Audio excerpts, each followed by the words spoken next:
Hello, welcome to Oxford Heirlooms. In this video, we're going to begin to work on the little sleeves for the day gown. But I'm going to be working on the cuff first.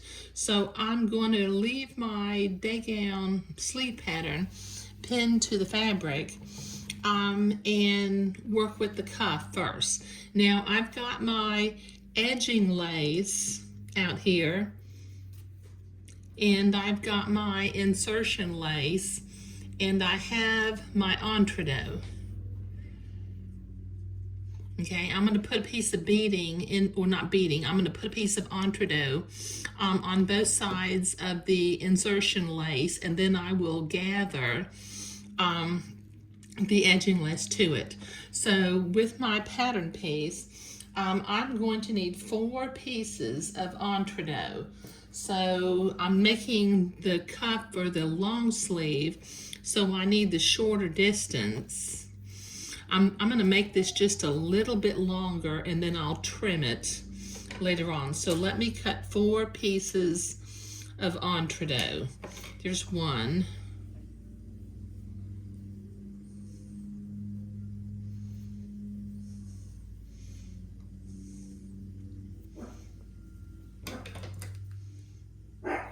There's 2.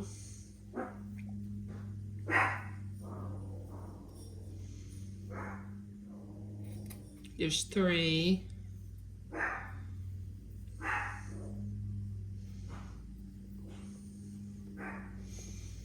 And then there's 4. Okay, so I can put the rest of my entredot off to the side. Now, before I can start sewing, I'm going to put my edging lace off to the side too, because I'm going to be working with the insertion lace first. So I need to, on each piece of entredot, I need to trim the excess batiste away from one side. And I'll do this for all 4 pieces of entredot that I just cut. So I'll be trimming for a minute, so I'll be right back. Okay, I've got my 4 pieces of entredot trimmed. I'm gonna put 3 of them off to the side. And I have my insertion lace.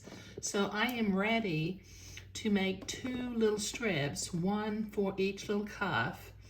So I've got my sewing machine set for a zigzag in the appropriate stitch length and stitch width for sewing entredot.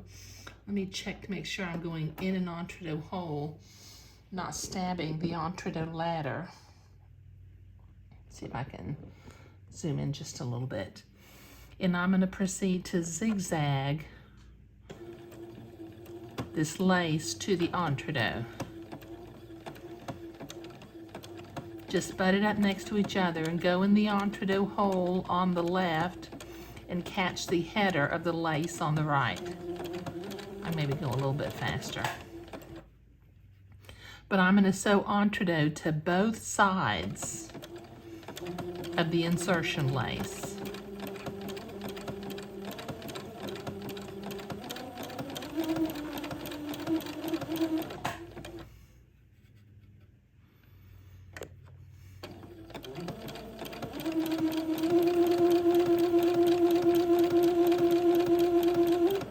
Okay, this will take me a little while to get this zigzagged and to get all 4 pieces, because I'm going to sew the other piece of entredot to the other side of the insertion lace, so I'll be right back. Okay, I have the entredot sewn to both sides of what will be the little lace cuffs for the sleeves of the day gown.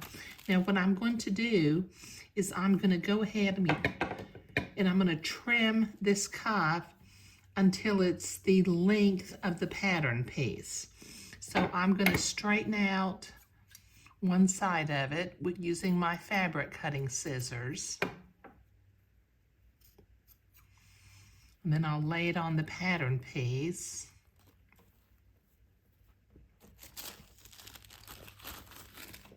Let me come from this direction.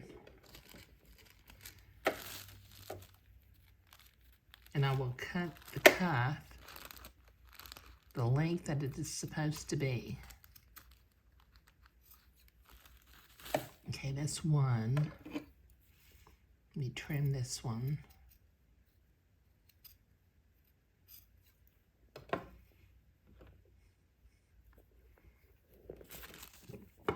line it up on the pattern piece again. Come out here to this end where the line is, and then I'll cut the cuff to the right size. There. Okay, so I can put my cuff pattern piece off to the side now. Now what I need to do is I need to identify what's going to be the top and what will be the outside of the lace. Now this is Malin lace. When you look at it from one side, it doesn't have fuzzies on this side, but when I look at it from this side, you can see the little fuzzies on the lace. So let me turn this over, and with my fabric marking pen, excuse me, on one little end, I'm going to write out the word top. Okay, let me check my other piece of lace. Okay, it's not fuzzy from that side, but it does have fuzzies from this side. Can you see those little fuzzies? Okay, so I'm going to write the word top on the other one. Okay, now I will cut with my embroidery scissors. I will cut away the excess batiste from the bottom of each of the little cups, because I'm going to be measuring out some lace and then attaching some gathered lace to the bottom of the cuff.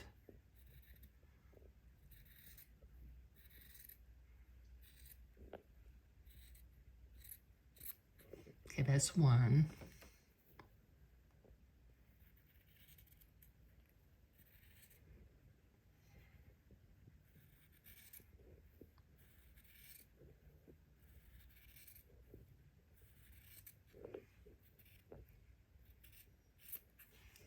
And that's two.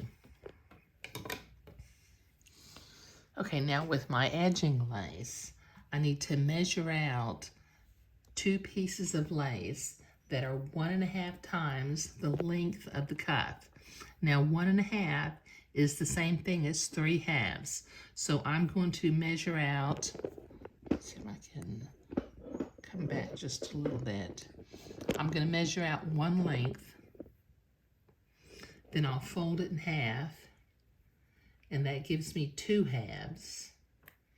And then I'll fold it back on itself 1 more time, and that gives me 3/2. And then I can cut this. And since I have 2 cuffs, I need 2 pieces of lace.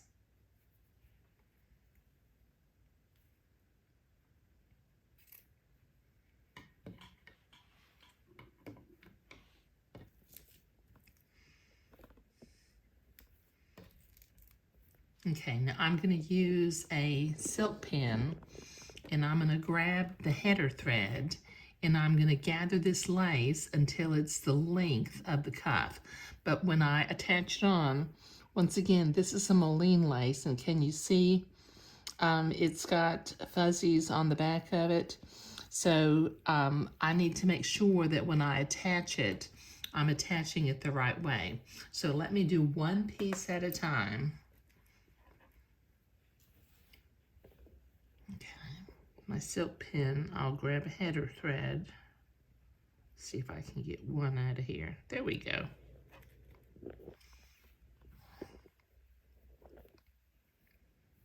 And then just gather along the edge of the edging lace.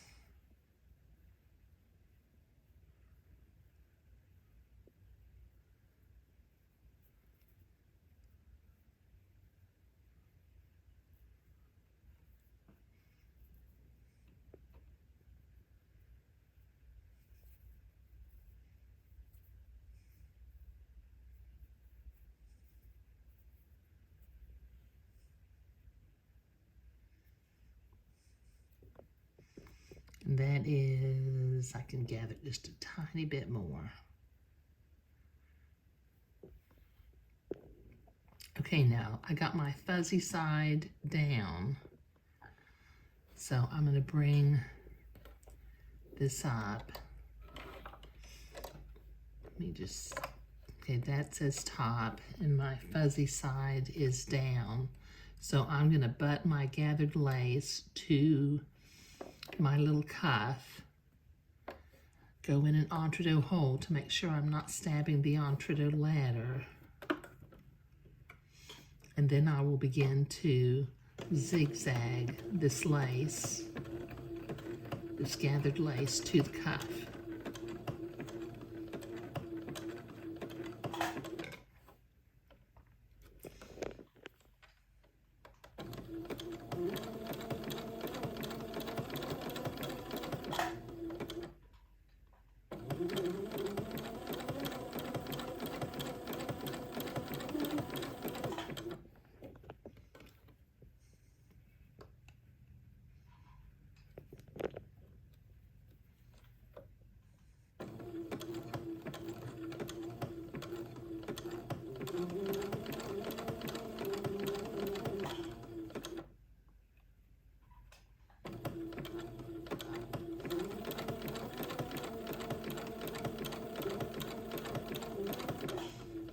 Okay, this will take me a minute to get this zigzagged all the way along, so I'll be right back.